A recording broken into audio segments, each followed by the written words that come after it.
The ideal size group is somewhere around 6 individuals or 6 couples. In other words, think of it like this. Think of it in terms of a mathematical equation.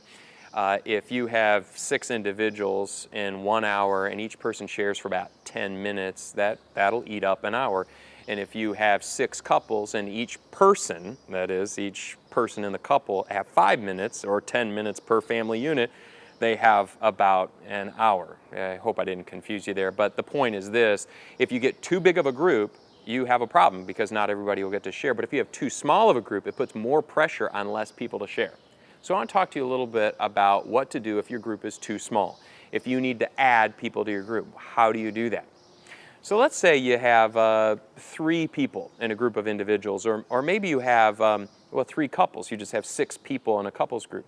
And you know you need to add some people. So how do you do it? The first thing you need to do is you need to pray. You need to ask God, who do you want in this group? This is a great group, God, so who should be with us? Who do you already know that should be in our group? And you just ask that of God. And you ask God to direct those people to you. Then the next thing you do is you observe who God's brought to your mind. Who in your neighborhood? Who do you work with? Who do you sit next to in church? Who do you go to church with?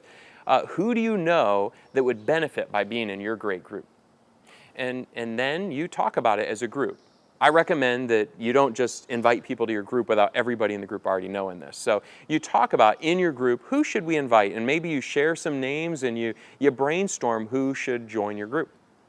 And then as a group, you plot it out. You go, all right, let's invite these people. Maybe it's that one couple or maybe it's these 3 couples. You invite those people. And when they come, you make a big deal out of it. Don't just slip them into the group like no big deal. This is a big deal. You want them to feel warm and welcome so that they come back, so they don't reject you in your group. So here's what I'd recommend is on that welcoming evening, if you do it in the evening, you set aside the normal routine and you go back to square one of a brand new group, and you do icebreakers and you do name tags and you just welcome them in, and you let those new people know how glad you are to have them with you.